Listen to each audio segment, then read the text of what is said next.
Hello guys, myself Dr. Hemant. I'm dentist. 5 most common complication in dental clinic. First complication is syncope. Syncope में क्या होता है, जैसे ही हम येले देने लगते हैं तो पेशेंट को सिंकोप आ जाता है। सिंकोप में एग्जैक्टली होता क्या है, तो पेरीफेरी में ब्लड सप्लाई ज़्यादा होता है और सेंट्रल नर्वस सिस्टम को ब्लड सप्लाई जैसे ही कम होता है तो पेशेंट फेंट हो जाता है। इसे हम सिंकोप कहते हैं इन सिंपल लैंग्वेज। तो इसे डील कैसे करेंगे, तो फर्स्ट हम पेशेंट को सुपाइनली लिटा देंगे।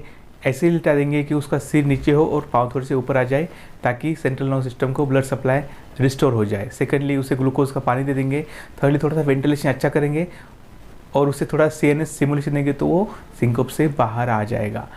इससे बारे में अगर आप ज़्यादा जानना चाहते हो तो ऊपर आई बटन में मैंने सिंकोप का एक डिटेल वीडियो बनाया हुआ है, वो आप देख सकते हैं। This is the first most common complication in dental clinic. So second complication क्या होता है, haematoma. Haematoma generally we see in maxillary jaw. जो अपर मैक्सिलरी पोस्टीरियर टूथ हम एक्सट्रैक्शन करने जाते हैं तो वहाँ पर हेमाटोमा बनने के चांसेस बहुत बढ़ जाते हैं, क्योंकि वहाँ पर ब्लड सप्लाई बहुत रिच होता है और जैसे ही हमारी नीडल फाइन होती है, जैसे हम येले एडमिनिस्ट्रेशन के लिए वहाँ पर नीडल इंसर्ट करते हैं, वैसे ही कोई ब्लड वेसल पिंच हो जाती है और वहाँ पर फास्टली ब्लड फिल होना चालू हो जाता है और पेशेंट को डर लगता है या न्यू प्रैक्टिशनर होते हैं वो भी डर जाते हैं। तो सी गाइस, इसमें कुछ डरने वाली बात नहीं है, ये बहुत सिंपल चीज़ होती है।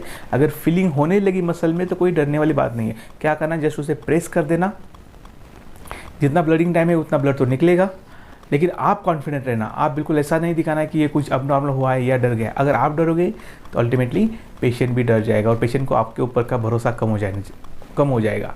कुछ भी हो, लेकिन पेशेंट का डॉक्टर के ऊपर का ट्रस्ट बिल्कुल कम नहीं होना चाहिए। सो डोंट वरी, कुछ नहीं होता। जितना उसका ब्लडिंग टाइम है उतना वो फील हो जाता है और ऑटोमेटिकली बॉडी उस ब्लड को रिजॉल्व कर लेती है। थोड़ी सी स्वेलिंग आएगी, थोड़ी नहीं थोड़ी बहुत ज़्यादा आती है स्वेलिंग, और अंदर के साइड से थोड़े से ब्लैकिश स्पॉट आ जाती है या ग्रीनिश स्पॉट ब्लूइश स्पॉट आ जाती है। वो क्या होता है, ब्लड का ऑक्सीडेशन होने लगता है, उसकी वजह से वो स्पॉट आ जाते हैं। उसमें कुछ डरना नहीं है, पेशेंट को बोलना स्वेलिंग रहेगी 5-6 दिन तक, 5-6 दिन में ऑटोमेटिकली वो सबसाइड हो जाएगा।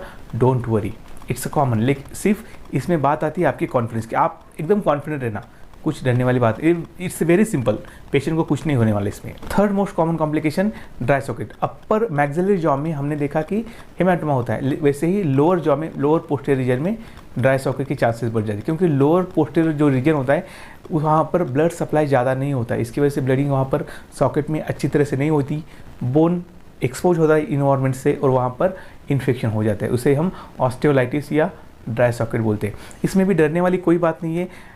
जब आप एक्सट्रैक्शन करोगे तो आप देख लेना कि वहाँ पर प्रॉपरली ब्लीडिंग हो रही है या नहीं हो रही। अगर गलती से क्या होता है, पेशेंट स्पीटिंग ज़्यादा करता है या एक्सट्रैक्शन करने के बाद स्मोकिंग कर लेता है या तंबाकू खाता है और वो जो गॉस पीस हम रख देते हैं अंदर वो भी जल्दी निकाल देता है, तो वहाँ पर जो ब्लड क्लॉट होता है वो स्टेबलाइज नहीं हो पाता। उसके वजह से अंडरलाइन बोन जो होता है वो इन्वायरमेंट से एक्सपोज होता है और वहाँ पर इन्फेक्शन हो जाता है। ये पेशेंट की गलती होती है, लेकिन पेशेंट कभी मानता नहीं है ना। सो क्या करने का, जब 2-3 दिन के बाद पेशेंट आएगा, बहुत थ्रोम्बिंग पेन कंप्लेन के साथ आएगा, वो वहाँ पर फिर से एडमिनिस्ट्रेशन करना लोग और उस सॉकेट को थोरोली डेब्रीज करना, वहाँ पर पूरा साफ़ करना और वहाँ पर अच्छी तरह से ब्लीडिंग इंड्यूस करना और स्ट्रॉन्ग एंटीबायोटिक दे देना 5-6 दिन की। 8-10 दिन में वो कम हो जाता है। These are the 3 most common complication in dental clinic. अब चौथी बार आती है, आपने देखा होगा बहुत जगह पर कि किसी डॉक्टर ने एक्सट्रैक्शन कर दिया और ब्लीडिंग नहीं रुकी। तो ये बहुत, अगर किसी डॉक्टर के साथ ऐसा ना हो, लेकिन अगर हो गया तो उसे अपनी प्रैक्टिस वाइंड अप ही करनी पड़ती है। ऐसा ना हो इसलिए आपको कुछ प्रिकॉशन लेनी जरूरी होती है। क्या प्रिकॉशन लेनी है? This is the 4th complication, what is bleeding. जब पेशेंट आपके क्लिनिक में आए तो आप देख लेना, उसके अपीयरेंस से ही आपको लगेगा कि शायद वीक हो, तो पता होना चाहिए कि उसमें थोड़ी हीमोग्लोबिन कम हो सकता है या कुछ प्रॉब्लम हो सकता है। तो उसे आप थोरोली उसकी केस हिस्ट्री ले लेना। अगर कोई लेडीज है तो उसे पूछ लेना कि डिलीवरी हुई क्या, है ना। सो कोई प्रॉब्लम है क्या, पहले कुछ प्रॉब्लम आया था क्या, एक्सट्रैक्शन किया था क्या, ये सभी बातें आप उसमें पूछ सकते हो। पूछने के बाद भी अगर आपको ऐसा लगे या 5-6 महीने में कहीं आपने ब्लड चेक किया था क्या, आप हर एक पेशेंट को ब्लड चेक करने के लिए नहीं बोल सकते, है ना, लैब रिपोर्ट के लिए नहीं बोल सकते। अगर आप ऐसा बोलोगे तो पेशेंट ऑटोमेटिकली स्किप हो जाते, रुकते नहीं है। उन्हें ऐसा लगता है कि ये डॉक्टर बहुत टेस्ट बताता है और वो दूसरे डॉक्टर के पास चले जाएंगे। एवरी पेशेंट में ब्लड टेस्ट करना ये फिजिबल भी नहीं है और पेशेंट एक्सेप्ट भी नहीं होते। तो आपको जहाँ पर ऐसा लगे कि इस पेशेंट में कुछ प्रॉब्लम हो सकता है या पेशेंट बहुत वीक होता है या पेशेंट अपनी हिस्ट्री बताते समय बताता है कि कुछ प्रॉब्लम आए, तो ऐसे पेशेंट का आप कंपलसरीली ब्लड टेस्ट करवा लेना। ब्लड टेस्ट में आप क्या करोगे, हीमोग्लोबिन और BTCT करवा लेना।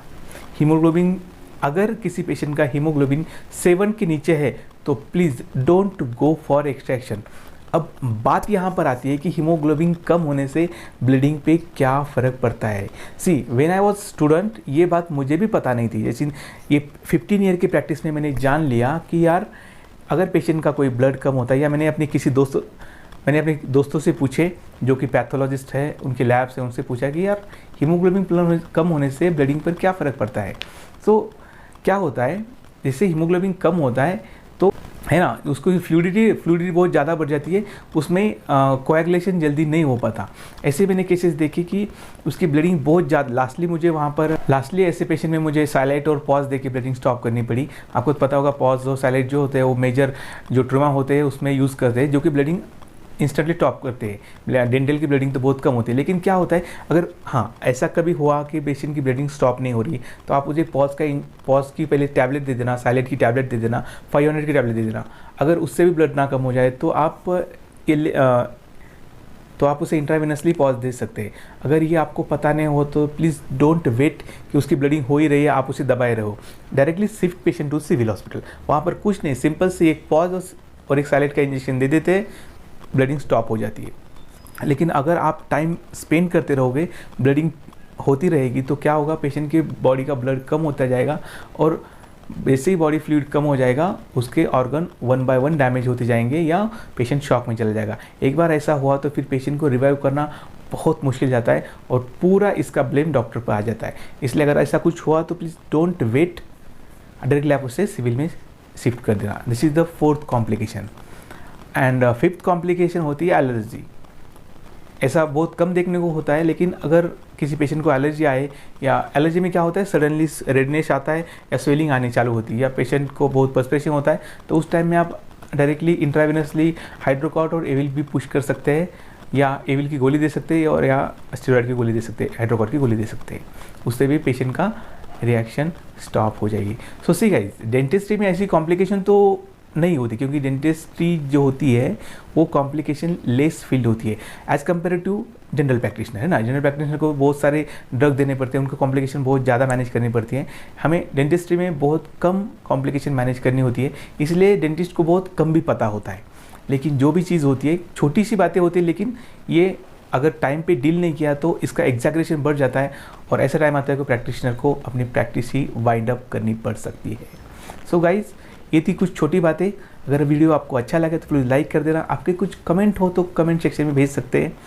और guys, one last most important thing, जब आप किसी पेशेंट का एक्सट्रैक्शन करने लगेंगे तो उसको एक्सट्रैक्शन करने से पहले उसकी केस हिस्ट्री ले लेना और उसकी कंसल्ट डेफिनेटली ले लेना। उसकी कंसल्ट, मेरे पास ऑलरेडी कंसल्ट पेपर का फॉर्मेट है, अगर आपको चाहिए तो आप कमेंट सेक्शन में बोल सकते हैं, मैं आपको उस फॉर्मेट की एक प्रिंट भेज दूंगा या फॉर्मेट की मेल कर दूंगा। कंसल्ट लेना बहुत ज़रूरी होता है ताकि आप लीगली सेफ रह सको, है ना। तो ये कुछ बातें थी। अगर आपको अच्छा लगे तो प्लीज़ लाइक कर देना, चैनल को सब्सक्राइब कर देना। Thank you.